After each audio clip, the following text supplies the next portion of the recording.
Morning बच्चों, accountancy की आज की क्लास में आपका स्वागत है। जैसे कि आप सभी जानते हैं कि हम जर्नल में हम किस प्रकार से एंट्री हम करते हैं बुक ऑफ ओरिजिनल एंट्री में, ये हम सीख रहे हैं।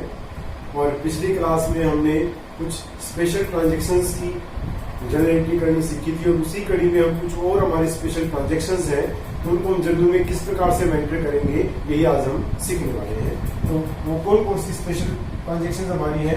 फर्स्ट हम सीखेंगे आउटस्टैंडिंग एक्सपेंसेस को हम कैसे जर्नल में एंटर करेंगे।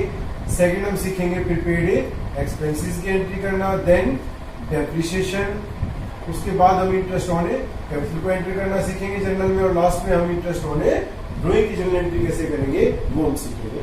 तो सबसे पहले अगर हम आउटस्टैंडिंग एक्सपेंसेस की अगर हम बात करें बच्चों, तो पहले हमें इसके मीनिंग का पता होना चाहिए कि आउटस्टैंडिंग एक्सपेंसेस है क्या हमारे।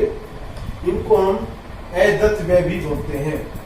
क्या बोलते हैं इसको? हमें अदत्त व्यय भी जो है इसको हमें बोल देते हैं। अदत्त माने ऐसे व्यय, ऐसे एक्सपेंस जिनकी अभी तक हमने पेमेंट नहीं करी है, माने सर्विस तो हमने ले ली है लेकिन उसका भुगतान जो है अभी तक हमने नहीं किया है। तो ऐसे जो खर्चे हमारे हैं उनको हमें जो है आउटस्टैंडिंग एक्सपेंसेस या अदत्त व्यय कहते हैं। माने ऐसे खर्चे कि जो हमारे चालू वित्त वर्ष से करंट अकाउंटिंग ईयर से ही रिलेटेड है लेकिन पेमेंट उसकी करंट ईयर में हमने नहीं की है, वो नेक्स्ट अकाउंटिंग ईयर में पेमेंट हम उसकी करेंगे। तो ऐसे जो एक्सपेंस हमारे हैं उनको हमें जो है आउटस्टैंडिंग एक्सपेंसेस बोलते हैं। ठीक है, तो इनकी एंट्री हम कैसे करेंगे? क्योंकि हमारे करंट ईयर के एक्सपेंस है, तो एक्सपेंस हम जानते हैं नॉमिनल अकाउंट है, debit all expenses and losses. तो एक्सपेंस को हम क्या कर देंगे? डेबिट। मैंने एक्सपेंस वर्ड यहाँ पे यूज किया है, कोई भी एक्सपेंस हो सकता है। अगर रेंट आउटस्टैंडिंग है तो हम यहाँ पे रेंट वर्ड यूज करेंगे, रेंट अकाउंट डेबिट। अगर सैलरी है तो हम सैलरी अकाउंट डेबिट करेंगे, वेजेस है तो वेजेस अकाउंट हम डेबिट करेंगे। माने जो भी एक्सपेंस हमारा है तो उसको हम डेबिट कर देंगे। और टू, जब एक्सपेंस की पेमेंट हम बच्चों करते थे तो हम या तो कैश जाता था हमारे पास से या चेक जाता था। तो कैश जाता था तो हमारा रियल अकाउंट होता था और हम करते थे credit word goes out to cash कर देते थे। अगर बैंक जाता था तो पर्सनल अकाउंट हमारा होता था और हम उसको क्रेडिट द गिवर कर देते थे, इसलिए क्रेडिट कर देते थे। यहाँ पे हमारे पास से ना कैश गया है और ना हमारे पास से चेक गया है, तो हम क्या करें? उस आदमी का आप सभी अब पढ़ चुके हैं, जब हम परचेज कुछ करते थे तो अगर कैश जाता था हमारे पास से तो purchase account debit to cash या बैंक कर देते थे। लेकिन अगर हम उधार में खरीदते थे तो उसका नाम से अकाउंट ओपन कर देते थे जिससे भी हमने परचेज किया है। तो यहाँ पे भी वही है कि जिससे हमने सर्विस ली है बच्चों, अगर पैसा नहीं दिया है तो हम क्या करेंगे? उसका अकाउंट ओपन करेंगे और उसके अकाउंट का नाम क्या होगा? Outstanding expense. आपको याद होगा हमने पर्सनल अकाउंट्स किए थे और उसमें मैंने किया था रिप्रेजेंटेटिव पर्सनल अकाउंट्स, और उसमें हमारा ये आउटस्टैंडिंग एक्सपेंस था। तो ये आउटस्टैंडिंग एक्सपेंस उस या तो एक व्यक्ति या उन व्यक्तियों के समूह को रिप्रेजेंट करता है जिनसे हमने सर्विस ली है। तो ये गिवर है, सर्विस देने वाले हैं, तो क्रेडिट द गिवर, इसलिए हमने कर दिया टू आउटस्टैंडिंग एक्सपेंस। ठीक है, अगर यहाँ पे एग्जांपल हम लेने मान लेते हैं, क्वेश्चन में दिया गया है कि ₹2000 फॉर वेजेस आर आउटस्टैंडिंग। अगर ऐसा हमारा दिया गया है और ये कहते हैं जर्नल एंट्री कीजिए, तो एक तो अकाउंट कौन सा होगा बच्चों? हमारा वेजेस अकाउंट होगा हमारा। हम जानते हैं नॉमिनल है, एक्सपेंस है, इसलिए क्या कर दिया? डेबिट कर दिया हमने 2000 से। और दूसरा अकाउंट चूंकि हमने पेमेंट करी नहीं है, तो जिससे सर्विस ली हमने, जिससे हमने काम करवाया है, जिसको मजदूरी देनी है, उसका अकाउंट हम ओपन कर देते हैं और उसके अकाउंट का नाम क्या होगा? Outstanding wages account. और ये क्योंकि पर्सनल अकाउंट है और इनसे हमने सर्विस ली है तो क्रेडिट द गिवर, इनको हम क्या कर देंगे? क्रेडिट कर देंगे। माने हमारा क्या हो जाएगा यहाँ पे? टू आउटस्टैंडिंग वेजेस हमारा हो जाएगा ₹। ठीक है, आई थिंक आप इसको समझ गए होंगे। उसके बाद जो है अगर हम बात करें, अगर हम प्रीपेड एक्सपेंसेस की अगर हम बात करें,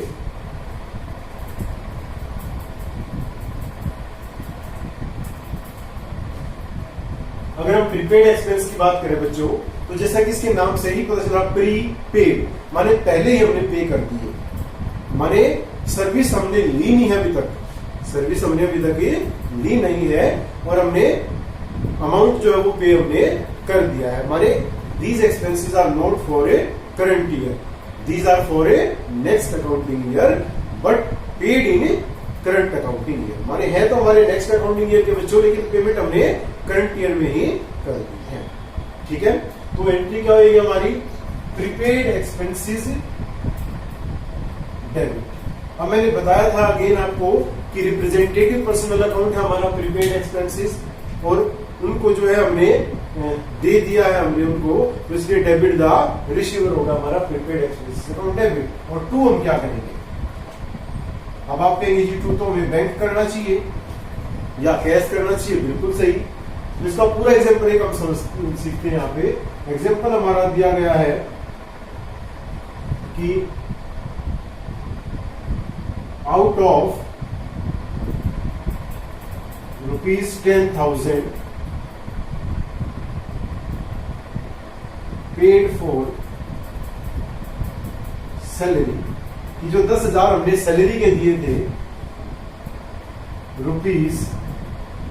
₹4,000 आर प्रीपेड, या ये भी कह सकते हैं कि रिलेटेड टू नेक्स्ट ईयर। माने 10,000 जो हमने दिए हैं सैलरी के, उसमें से 4,000 हमारे प्रीपेड हैं, माने नेक्स्ट ईयर के हैं। तो जब हमने ये 10,000 की एंट्री हमने करी होगी बच्चों, तो हमने एंट्री क्या करी होगी, हमने करी होगी salary account debit, salary account debit हमने करा होगा, और टू क्या हमने करा होगा, कैश 10,000। माने यहाँ पे दो केस हमारे बच्चों हो सकते हैं। पहला ये हो सकता है कि जब हमने सैलरी दी तो अकाउंटेंट को पता ही नहीं था कि हमारे नेक्स्ट ईयर के हैं, तो उसने सिंपल सैलरी मान के एंट्री कर दी। तो पहला केस में वही कर रहा हूं कि उसने सिंपल एंट्री कर दी, सैलरी हमारा नॉमिनल अकाउंट है, एक्सपेंस है, तो डेबिट और एक्सपेंसेस एंड लॉसेस, तो हमने कर दिया सैलरी अकाउंट डेबिट और टू कैश। अगर हम ऐसे कर चुके हैं तो अब उसको हमें क्या करना पड़ेगा, उसको ठीक करना पड़ेगा, उसको रेक्टिफाई करना पड़ेगा। माने इस पर्टिकुलर ईयर की जो सैलरी है वो हमारी 10,000 नहीं है, क्योंकि 10,000 में से 4,000 तो अगले साल की, तो इस साल की कितनी हुई 6,000। माने 10,000 में से हमें क्या करना पड़ेगा, 4,000 हमें माइनस करने पड़ेंगे, तब हमारी 6,000 रहेगी। तो माइनस करने के लिए हम क्या करते हैं, अपोजिट डायरेक्शन में जाते हैं। माने हम क्या करेंगे, टू सैलरी अकाउंट करेंगे हम कितना, 4,000, और डेबिट इसमें करेंगे जिसके लिए दिए हमने, और वो क्या है, प्रीपेड। माने प्रीपेड सैलरी अकाउंट डेबिट 4,000 और टू सैलरी अकाउंट 4।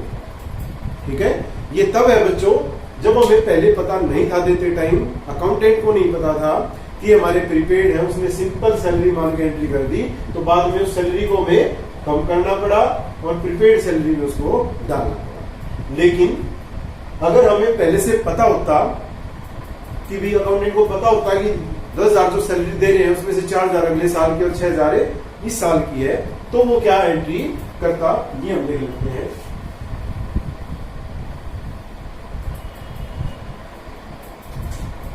तो जो इस साल की सैलरी होती उसको तो बोलता सैलरी अकाउंट डेबिट, और वो कितनी होती है हमारी 6,000। और जो अगले साल की होती है उसको क्या बोलता, प्रीपेड सैलरी अकाउंट डेबिट 4,000, और टू क्या करता, वो कैश अकाउंट को कितना करता, फिर उसे कोई दूसरी एडजस्टमेंट एंट्री बनाने की जरूरत नहीं। क्लियर है, तो दोनों सिचुएशन में आप ध्यान रखेंगे। अगर उन्होंने ये कहा है कि हमें देते टाइम पता था, तो हम ये एंट्री करेंगे कि सैलरी में हम डालेंगे करंट ईयर वाली, प्रीपेड सैलरी में नेक्स्ट ईयर वाली, और टू कैश कर देंगे। लेकिन अगर जो है हमने उसको सिंपल सैलरी मान के कर दिया है, हमने कर दिया है सैलरी टू कैश, तो फिर हमें दूसरी एंट्री करनी पड़ेगी प्रीपेड सैलरी और टू सैलरी, उसको माइनस करने के लिए। तो इस प्रकार से प्रीपेड सैलरी की हम ट्रीटमेंट कर सकते हैं। नेक्स्ट जो हमारा है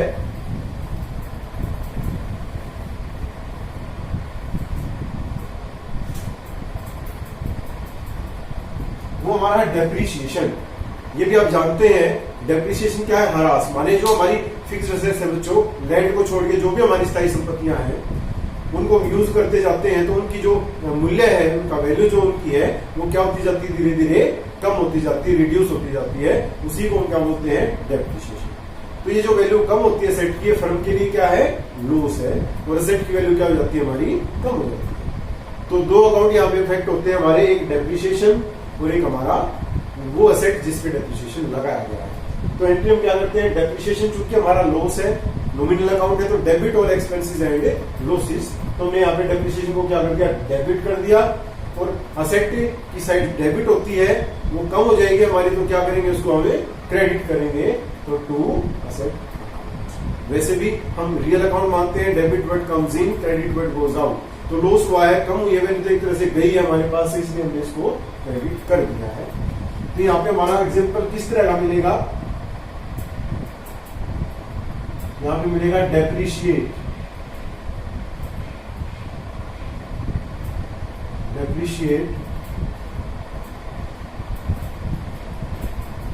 फर्नीचर बाई 10%।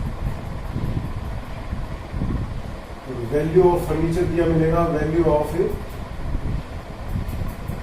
फर्नीचर हमारा है रुपीज, मानी उन्होंने कहा कि 1 लाख रुपए का हमारा फर्नीचर था और इस साल 10% उसकी वैल्यू क्या होगी, हमारी कम होगी, तो हम क्या करेंगे, अकाउंट यहाँ इफेक्ट कौन सा होगा, तो डेप्रीशिएशन मैंने बताया था, और ये हमारा नॉमिनल अकाउंट है, लॉस है, इसलिए क्या हो जाएगा, डेबिट, और किस पे लग रहा है हमारा, ये फर्नीचर की वैल्यू हमारी कम हो जाएगी, फर्नीचर, ठीक है जी।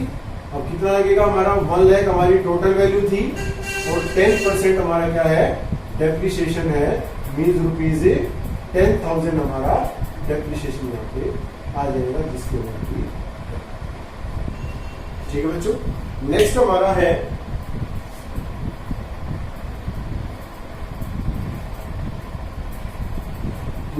है इंटरेस्ट ऑन कैपिटल। हम सभी जानते हैं कि जो ओनर है बिजनेस, हमने प्रिंसिपल पढ़ा था सेपरेट एंटिटी कंसेप्ट, उसमें हमने पढ़ा था कि जो ओनर है बिजनेस का और जो बिजनेस है बोथ है सेपरेट एंटिटी, दोनों का अलग अलग अस्तित्व होता है। माने बिजनेस का ओनर अगर बिजनेस में कुछ पैसा लगाता है जिसको कैपिटल कहते हैं, तो उसके बदले में क्या ले सकता है, बिजनेस से इंटरेस्ट ले सकता है। माने बिजनेस को अपने ओनर को इंटरेस्ट देना पड़ सकता है, तो देना पड़ सकता है इंटरेस्ट, बिजनेस दे रहा है, तो बिजनेस के लिए क्या है, ये एक्सपेंस है बिजनेस के लिए, माने नॉमिनल अकाउंट है, debit all the expenses and losses, इसलिए हम इसको डेबिट करेंगे। अब ये बिजनेस कभी भी अपने ओनर को कैश में इंटरेस्ट नहीं देता है, बल्कि वो क्या करता है, सारी की सारी ट्रांजेक्शंस उसके कैपिटल अकाउंट के थ्रू करता है। माने कुछ भी बिजनेस अगर अपने ओनर को देता है तो उसकी कैपिटल अकाउंट में ही ऐड कर देता है, और लेता तो कैपिटल अकाउंट से ही ले लेता है, ठीक है। तो यहाँ पे दूसरा जो अकाउंट होगा वो कौन सा होगा, हमारा कैपिटल अकाउंट। ये इंटरेस्ट कैपिटल अकाउंट में जाएगा, हमारा कैपिटल की साइड जो क्रेडिट होती है, तो इसलिए क्रेडिट हम कर देंगे जब इंटरेस्ट को जमा करेंगे, तो हमारी एंट्री हो जाएगी interest on capital account debit to capital. Example कैसे हो सकता है इसका, हमारा charge 10% interest on capital rupees 1 lakh, माने 1 लाख रुपए की हमारी कैपिटल थी और उस पर 10% हमने क्या लगाना है, इंटरेस्ट लगाना है। एंट्री हमारी हो जाएगी, इंटरेस्ट हमारा एक्सपेंस है, लॉस है, interest on capital account debit, और टू क्या हो जाएगा हमारा कैपिटल अकाउंट जिसपे हमने इंटरेस्ट लगाया है। तो 1 लाख पे 10% जब हम लगाएंगे तो हमारा 10,000 क्या आ जाएगा, इंटरेस्ट आ जाएगा। और लास्ट हमारा है इंटरेस्ट ऑन ड्रॉइंग। जिस प्रकार से सेपरेट एंटिटी की वजह से ओनर जो है वो बिजनेस से इंटरेस्ट लेता है, उसी प्रकार अगर ओनर भी अपने प्राइवेट यूज के लिए बिजनेस से कुछ पैसा निकालता है जिसको हम ड्रॉइंग बोलते हैं, तो उसे भी बिजनेस को क्या देना पड़ेगा, इंटरेस्ट देना पड़ेगा। तो बिजनेस को मिलेगा ओनर की तरफ से, इसलिए बिजनेस के लिए क्या हो जाएगी, इनकम हो जाएगी। और नॉमिनल अकाउंट में इनकम को क्या करते हैं, हम क्रेडिट करते हैं। और ये कहां से ली जाएगी, उनके ड्रॉइंग अकाउंट से ही काटी जाएगी। तो ड्रॉइंग को हम क्या कर देंगे, यहाँ पे डेबिट कर देंगे। हमारे ड्राइंग अकाउंट डेबिट और टू इंटरेस्ट होंगे। मान लेते हैं यहाँ पे दिया गया है कि charge 10% interest on drying of ₹1। 1 lakh रुपए की ड्राइंग थी और उस पर 10% हमने क्या लगाना है, इंटरेस्ट लगाना है। तो 1 लाख का 10% माने 10,000 से ड्राइंग क्या हो जाएगी हमारी, डेबिट हो जाएगी और इंटरेस्ट और ड्राइंग हमारा क्या हो जाएगा, क्रेडिट हो जाएगा। तो इस प्रकार से जो है इनकी हम एंट्री करेंगे।